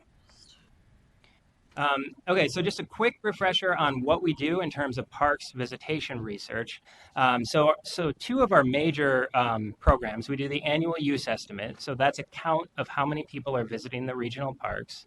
And then we do the visitor study, and the visitor study is our way of figuring out what are the demographics of visitors, what is the percent that come from within that same jurisdiction or from different jurisdictions, and then we get a couple other key inputs that ultimately go into the use estimate and then become part of the funding formula. So that's sort of the background of parks visitation research. The problem is that all of this research is done with statistically valid data at the agency level and at the system level. So that means we don't actually know anything about the demographics of visitors to any specific park. And it's that park level data, it's that information where a lot of decisions are being made, right? Programming decisions are made at the park level, all sorts of planning decisions are made, and we don't actually have data at that level. So Streetlight has really been showing a lot of promise in being able to provide that park level information about visitation. But what we do want to do for sure is that we want to compare it to some additional data collection. And so that's part of what we're doing in the 2020 Parks Visitor Study is we want to collect some additional park level data that we can use to compare to Streetlight just to see what those differences might be. So we do have some park level data though, and some of you may be familiar with this, but back in 2016, the University of Minnesota did some research where they collected park level information as part of validating this statewide methodology for conducting visitor studies in parks. And we've been able to take the data that we have for our regional parks and compare it to Streetlight just to see how the two line up. And in general, Streetlight is suggesting a little bit more non-local travel than the U of M suggests. Streetlight is suggesting there are slightly more people of color visiting the regional parks that we looked at, and slightly more lower income visitors than was seen in the U of M study. So when we're doing these comparisons, I think it's really important to just kind of qualitatively think about what it is that we're doing. It's not that one source of data is the ground truth and the other source it's not like we're comparing Streetlight to the ground truth, which is the intercept survey. Both types of data sources can have different advantages and disadvantages. And so we're really making this, it's to some extent, it's a qualitative assessment. So what you're looking at here is these travel sheds, which starts to get into, I think, the fun part of the presentation. So on the left, in both of these maps, you're looking at the home zip codes of people who visited Central Mississippi Riverfront Regional Park in the summer of 2016. And you can see the Streetlight map on the left and the University of Minnesota map on the right. And to me, people who watch election results come in at night, you start to see things come in, it starts to fill in, it jumps around a little bit, and then after soon enough, the picture starts to become clear. And that's what this sort of looks like to me, is you have these enormous sample sizes coming out of streetlight, and you see this travel shed that really makes a lot of sense. And the University of Minnesota survey researchers, not saying anything negative about the study at all. It just points out how difficult it is to collect intercept-based survey data. So that they collected about 400 records with a lot of hard work, and you just simply can't get the kinds of sample sizes that you would get out of streetlight. So comparing some of the key statistics. So what you're looking at here is 3 regional parks, and you're looking at local and non-local visitation comparing streetlight to the University of Minnesota study. And what we're looking at here is the percent local and percent non-local visitation. And you can see they're a bit different for at least 2 of the parks.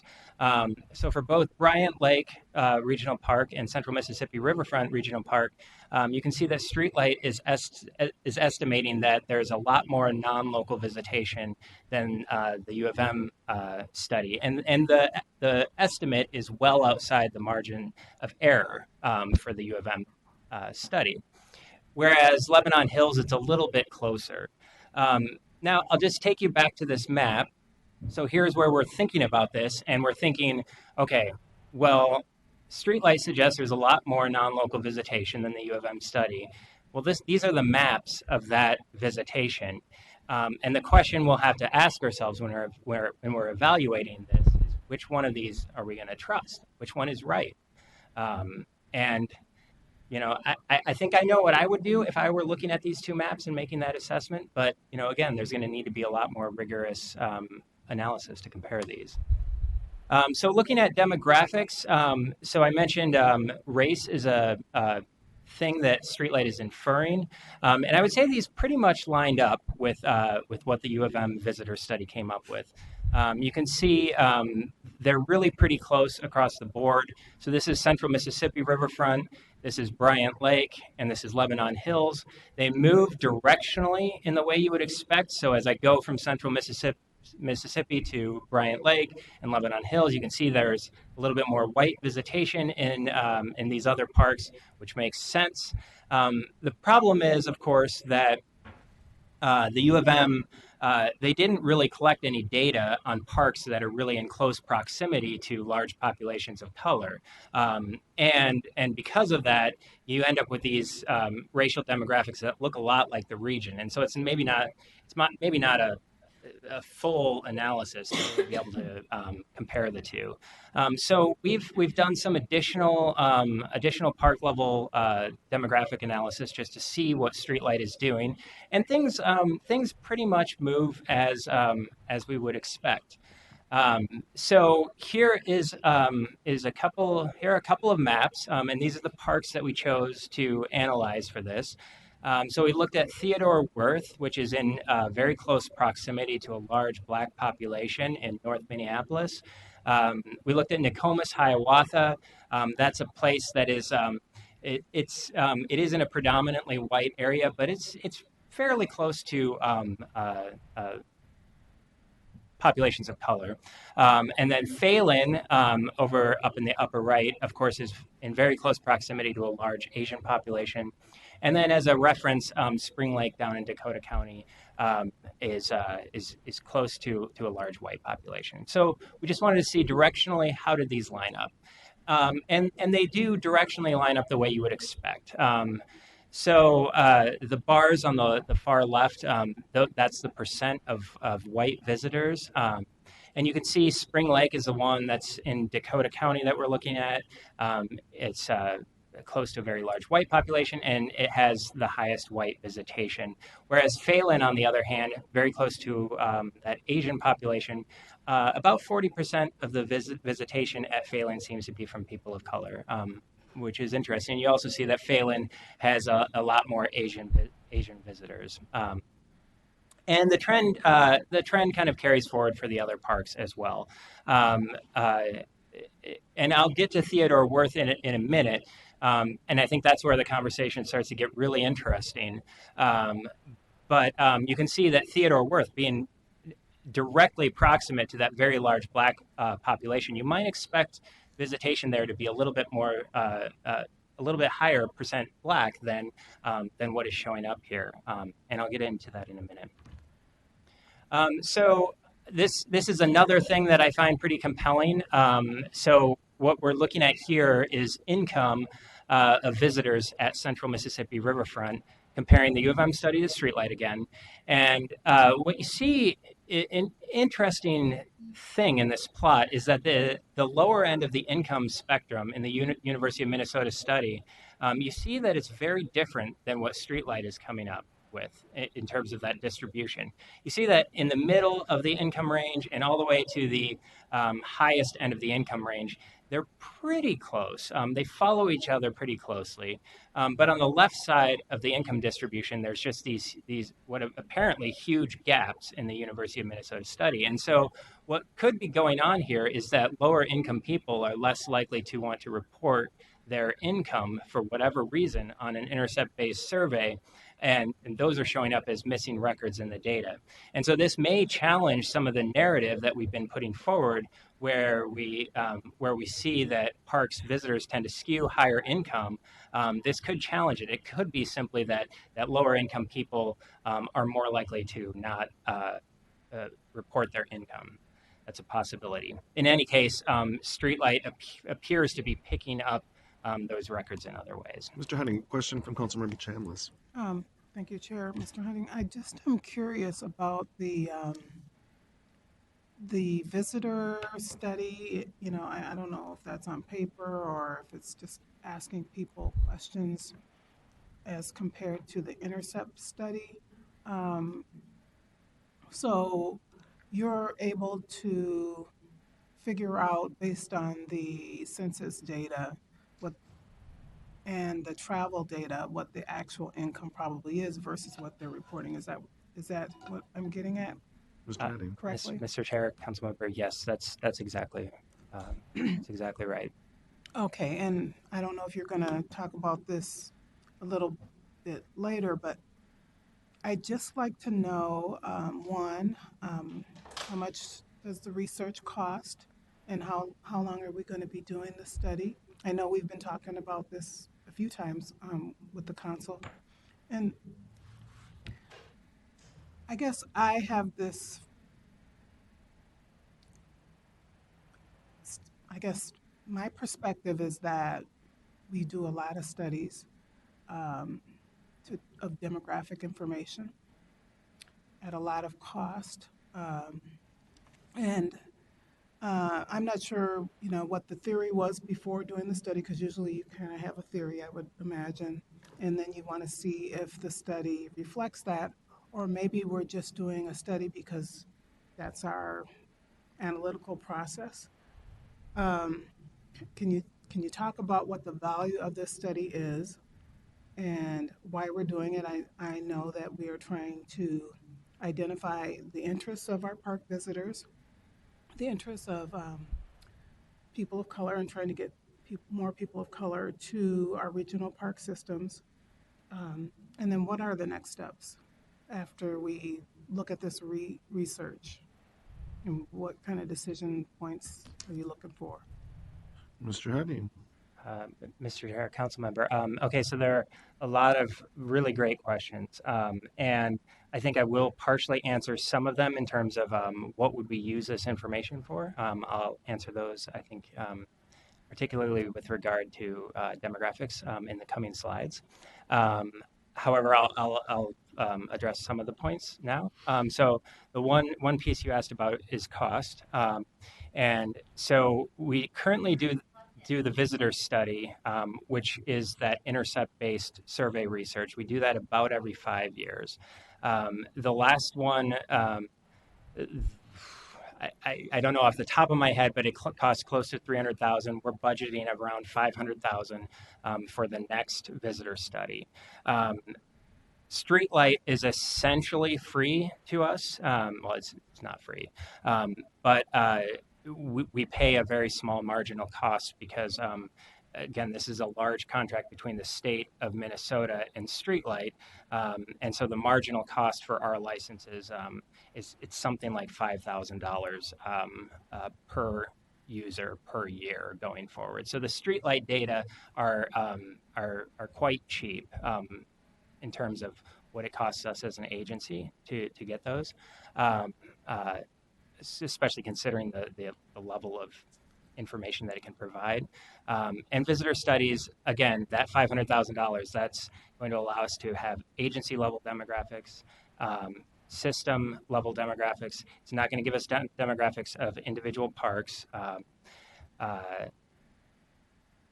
And again, that's information that is, I think, really useful in planning. And I have a couple of examples of how that might be used. You might think that at the most basic level, if we have a goal around equity and we want our park system to be equitable, the first thing we need to understand is who our visitors are today.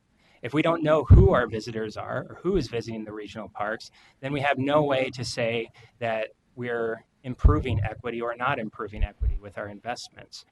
So being able to get park level information that tells us who our demographics are, and then we implement some program with Streetlight is a really good example of how you can really use this. Is you can track over time because you're getting near real-time data updates, and you can see if that intervention, whatever it was, whatever policy change or programming change or whatever it is that an agency implements, you can see how that changes over time. So I hope that partially. Councilmember Chambers. Yes, I have another. How you said about every 5 years for how many studies have we done? Mr. Hudding. Mr. Chair, Councilmember, I'm sorry, I didn't quite catch the last. About how many studies have we done? You said every 5 years. Mr. Chair, Councilmember, it's every 5 years going forward. The last study was done in 2016, and the study before that was done in 2008, and the next study will be 2020, and then we'll aligning with census. We're intending to do it every 5 years going forward. Okay. So right now okay. So if it costs $500,000 and we've done 3 studies, it's $1.5 million that we've spent for this. Mr. Chair, Councilmember, that's right. Now, I will note that this study, the visitors, this is how we distribute the funds. So we can't, without doing a visitor study to understand things like local, non-local visitation, seasonal visitation, all these key inputs to the funding formulas, we wouldn't have a way to distribute funds to the agencies because funds are distributed in part based on usage of the system. And so this has been our way to get data that supports our allocation of funds to the park agencies. So beyond just demographics, I mean, demographics I think are really important for a lot of types of analysis. It's also, this particular visitor study is kind of core to what the council does as a fiscal agent. Okay, thank you. Councilmember Johnson, thank you. Further, more questions? Councilmember Lindstrom. So I go to Como Park about 3 times a week, run through the park maybe 4 times. And how does Streetlight know that I'm a park visitor as opposed to a part-time employee? Mr. Henning. Mr. Chair, Councilmember, yeah, that is an awesome question. If you went to Como and you did that 3 times a week and you stayed there for I mean, I think there are some instances in which it won't be able to do this very well, but they are inferring home and workplace. And so we do see that there are a measurable amount of work trips to regional parks. So we actually see workers within the parks, but that would be based on those travel patterns. And typically those travel patterns are more than 3 days a week, although I'm sure there are part-time workers, and I'm sure some of those part-time workers with shorter shifts might be a little bit harder to infer, but they are inferring, and we can separate work trips from recreation trips. Thank you. Thank you. Any further questions at this time? Seeing none, Mr. Harding, please. Okay, so speaking of Como, I think Como is a fascinating park. I lived in St. Paul for a long time. Now I guess I'm a Chain of Lakes person. I live over there now. I'm not any person. I love all the regional parks, of course. I love Como, and I will always go to Como Zoo and Conservatory, or the conservatory in the winter. Nice save. What? Yeah. Nice save. So we use Como because it's complicated. There's a lot going on, and we wanted to see if we could use Streetlight to analyze usage within a park. And we see that usage varies by season. It varies by day of week. It varies by time of day. And we see a lot of dense activity in the places that we would expect to see dense activity. And I'll get into at least some of that here. So this is the Como Regional Park geography. There's a lake. By the lake is a pavilion. There's a golf course up on the upper left, or the top part of the map. The zoo and conservatory, and various trails throughout the system. So what we did, we put a hex grid over the park, and we're essentially just we're looking at the activity within the park. And so this is all of 2018 that you're seeing here. And over by the lake, you see a lot of dense visitation at the pavilion. You see a lot of that other big dark blob in the left part of the map. That's the zoo and conservatory. And then it's hard for me to point it out here, but there's that really red place right under the zoo and conservatory. That's, of course, a parking lot. So just comparing summer to winter, I think, is a really interesting thing. So this is summer, and this is winter. So you see some really striking things. You see, number one, you see overall visitation is lower, and you see that the visitation in the summer is all over the park. Visitation in the winter is really constrained to the trails where it does exist in the park for the most part. There are some people out on the lake still in the winter. And I think what's fascinating here is that area right around the conservatory is that those hex grids actually take on the shape of the conservatory itself, which is, I think, just really fascinating that you can get this level of information about visitation. And so when you think about the council's role, one of the big things that we do, of course, is implement the visitor study. And part of that implementation is coming up with a really good sampling plan, and just having this level of information helps us to come up with sampling plans that are that we can implement in a much more cost-effective way, that we can be a lot more confident that we'll be successful in implementing them, because we won't be sending people out to some random log to stand there and wait for nobody to come, which happens when you don't have good information about usage within a park. That's just kind of the nature of it. So this really helps us with things like sampling plan development. And then for the parks agencies have been really excited about this level of information as well. So I'm just going to give another example, and this is, I would still call this proof of concept phase, but using the data to do comprehensive equity analysis across the system. So one big problem that I've already talked about ad nauseum tonight, I think, is that we don't have park level demographic data. And typically when we're doing some sort of equity analysis of this nature, we're talking about comparing demographics of users to demographics of some reference population, right? And so we would say that the demographics of the parks visitors should match the demographics of something. And this is actually, in the parks world, this is often a discussion that a deliberation that we're having, right? Because depending on how you answer the question of what is the reference demographic, you're going to come up to completely different conclusions. And Theodore Wirth Regional Park really illustrates this well. So if you were to say that the reference population is the region's demographics, you would say that Theodore Wirth has more, percent-wise, has more percent visitors of color than the region as a whole, and you might say Theodore Wirth is doing great. On the other hand, you might say, well, let's compare Theodore Wirth to Minneapolis, its home jurisdiction.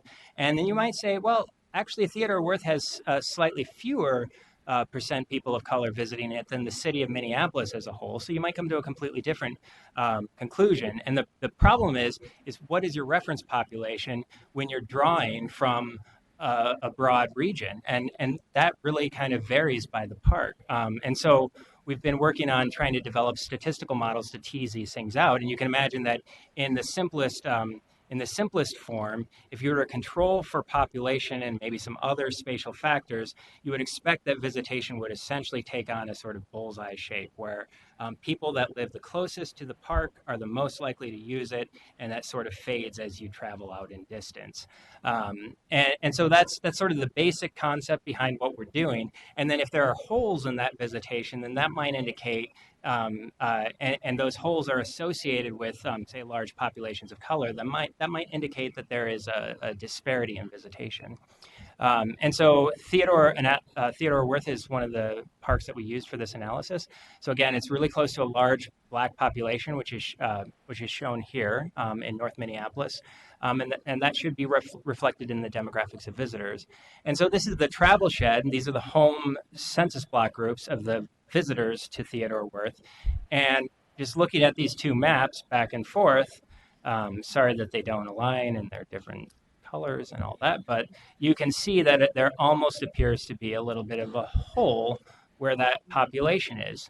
And people who have spent time at Theodore Wirth will know that the access is not the same on that side of the park as it is down south in Bryn Mawr and on the Golden Valley side. And so, there could be a number of reasons behind this, and this type of analysis isn't going to tell you what or why or any of the details, but it can really help to target more qualitative research or more inquiry, ethnographic research, things to try to really understand what is going on when race is a significant predictor of visitation. And I think that's one thing we would all agree on is that race shouldn't be a predictor of visitation to the regional parks. A question from Councilmember Chambliss. So you're saying that race may or may not be a predictor of why you're going to the parks. And I know I mentioned this before in terms of, and I know it's probably part of your survey, why did you come to the park and how often do you come and what do you enjoy the most about visiting? I think a lot can be gathered about that, or you might ask, based on the kinds of interests that you have, would you come back to the park if we had those interests, if we fulfill those interests at the park? Are we asking those types of questions in the survey? Mr. Huddy. Mr. Chair, Councilmember, so yes, again, we struggle with the difficulty of being able to collect a lot of information to be able to do statistically robust analyses at the park level. One of the things we are doing that's a little different in the upcoming 2020 visitor study is we are intentionally oversampling at places where we are likely to get more people of color to really be able to do a rigorous analysis of what are the differences in activities pursued and things of that nature by different groups of people to be able to do that type of analysis. And there has been a lot of qualitative research outside of this where we've really done more of these deep dives into understanding the barriers to usage. And so I guess the short answer is there are a lot of different ways we collect data and that none of them in isolation provide the whole answer. So qualitative research will help with some of it. Some of the survey research will help with some as well, like the different activities, satisfaction, those types of things. And then this type of analysis can really work with both of those other methods to be able to really help us target where we might do qualitative research, which is is really very expensive to do that type of focus group and other type of qualitative research work. So this I think, can help really target it. So this is an example of where I might want to meet with communities in North Minneapolis to understand what are the barriers to visitation, but to be able to do that analysis comprehensively across the system and really identify the places we want to do those deep dives, I think would be great. Okay. Councilmember Wolf and then Councilmember Johnson. So my family was randomly selected to be part of the travel behavior inventory thing that went on earlier this month. And I have to say that it went from Sunday to Saturday.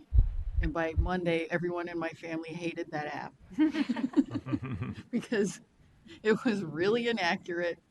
At one point, I was home for like 14 hours and it told me I was in the middle of the trip and couldn't do anything on the app. And I was like, but Streetlight being just anonymous and not having to answer all of those obtrusive questions like what is your income, it to me seems like a much more user-friendly way to gather data than the app that they use for the travel behavior inventory, or the sitting there with your iPad with somebody in a park and asking them all of these intrusive questions. In terms of getting more accurate data for funding distribution, Streetlight looks to me to be superior in terms of really figuring out who's in the park and where they live for the funding formulas. It gives you much better data instead of estimating 3 seasons out of the year and counting one randomly in different places and then extrapolating that over 5 years. It sounds like it would give us more accurate funding distribution.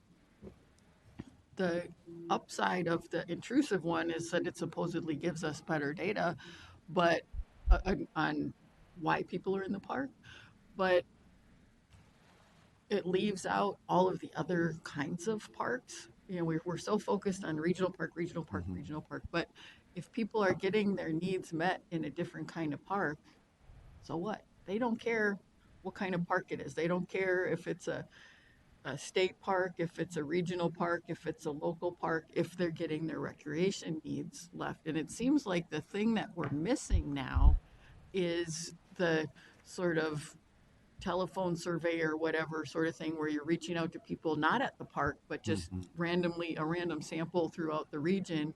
What parks do you go to? What do you do when you go there? If you don't go to parks, why don't you go to parks? You know, and find out more broadly park usage. That it seems like our visitor study that we did every 10 years, and that was way too far apart. Now doing it every 5 years is rapidly turning into a dinosaur because it's not giving us very much information for what you spend to have the test.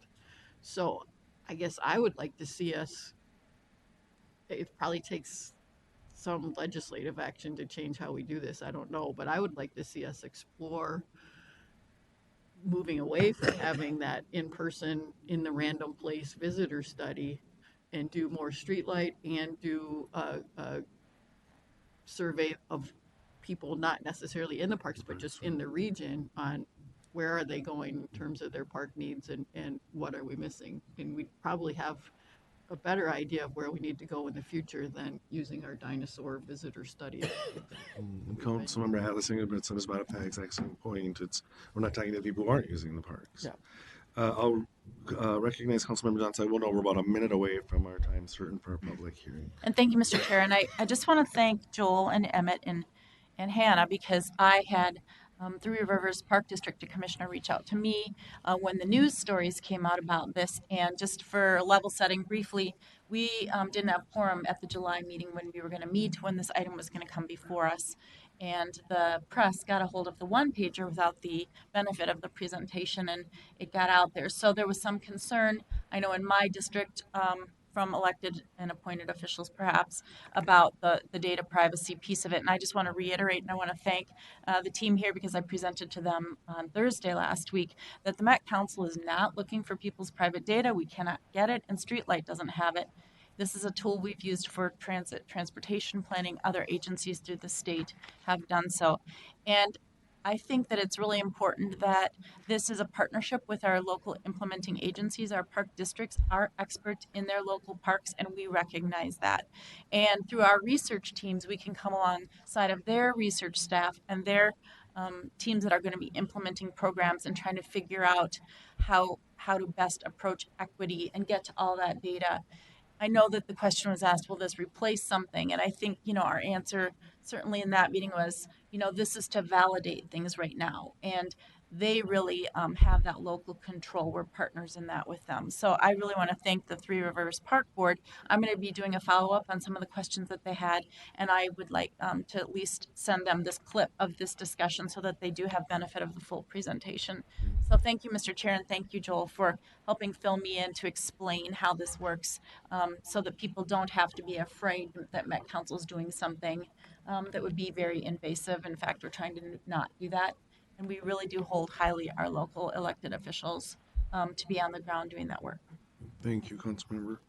And Mr. Henning, we're at the time certain for our public hearing, so if I could ask you to wrap up, and we were just 2 slides from the end. There we go. I know, we're so close, so close. So thank you very much, River. This was a fascinating presentation. Thank you. So now we'll just move into the public hearing, correct? Okay, great. Is there a presentation from Ms. Gio, or is she, no? Thank you. I didn't think so. Thanks. So, welcome. As an administrator of the U.S. Department of Housing and Urban Development Housing Choice Voucher Program, the Council's Housing and Redevelopment Authority is required to prepare and submit an annual update to its public housing agency plan. The plan serves as a guide to the Metro HRA programs, policies, operations, and strategies for serving the needs of very low and extremely low income households. The plan is intended to be a convenient source of information for program participants, the federal government, and the general public. This plan is the subject of this hearing.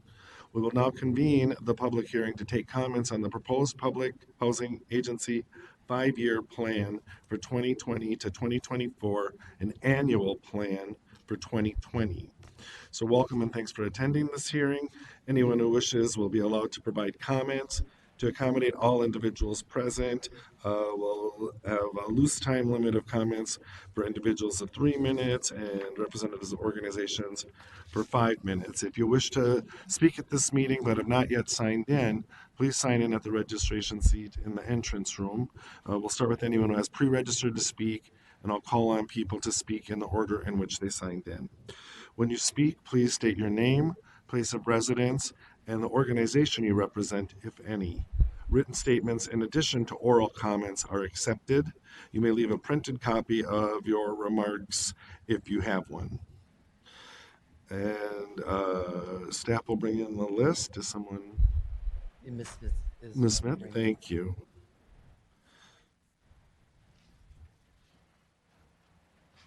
I think somebody else went to put their name on the list. Chair, we have one guest who is here from our resident advisory board that wishes not to speak, and there's someone checking in right now. Thank you. Thanks, Ms. Keel. Great.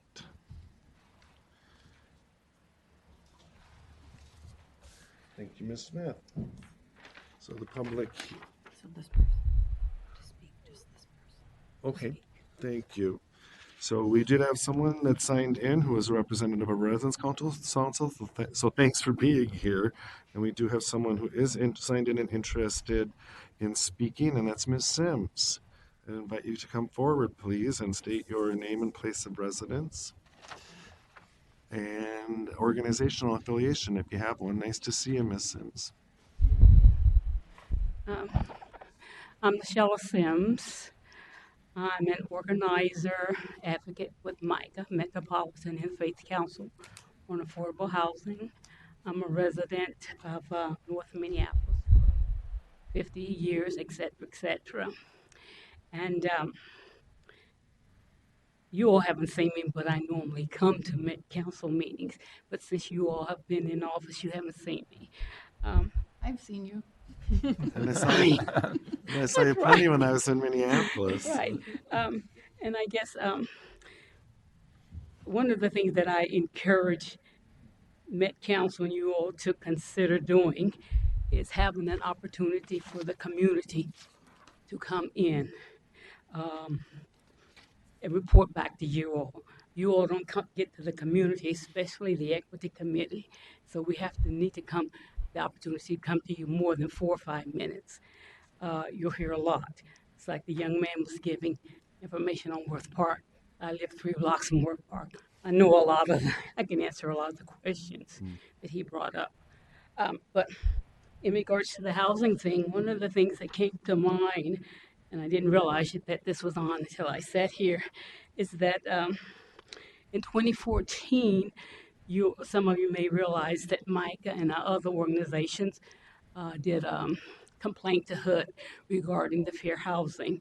It was 2 different complaints. One was with the cities of Minneapolis and St. Paul. The other one was with state agencies, including the state of Minnesota, Minnesota Housing Finance, and the Met Council. All of the other organizations volunteered to agree to do some sort of arrangements to deal with the violations of the Fair Housing Act, all except the Met Council, the last that I heard, which was a few months ago. And my question at this point, I guess if the Met Council has decided to voluntarily comply with the complaint, if not, why not? And how is this fair housing policy agent plan meeting the needs that are out there? And I guess I have a lot of questions in that regard. If you haven't, all the agencies, and there were 5 or 6 different agencies, some at the state level, Brooklyn Park, Brooklyn Center, Richfield, a lot of the neighborhood associations. So if you're still not agreeing to comply with the voluntary step, how are you balancing it? Where's the equity?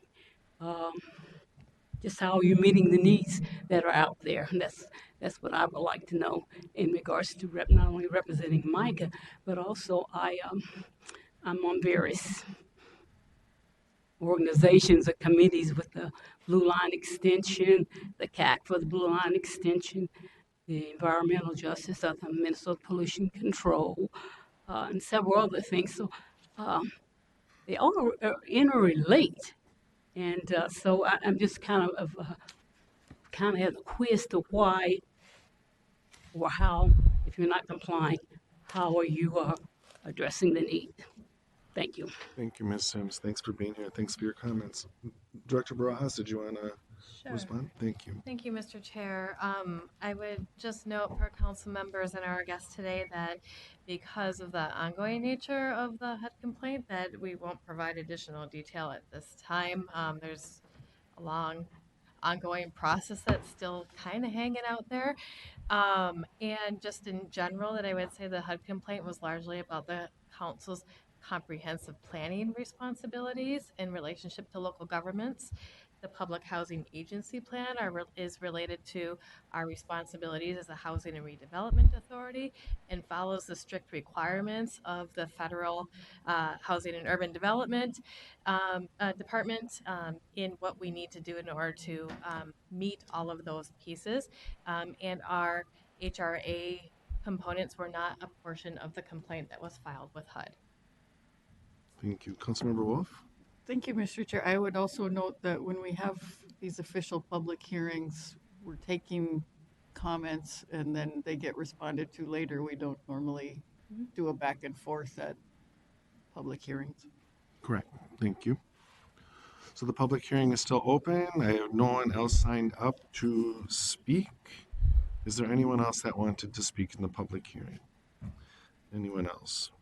So I'd say thank you for participating in the public hearing. Public comments will be accepted through 4:30 p.m. on August 29th.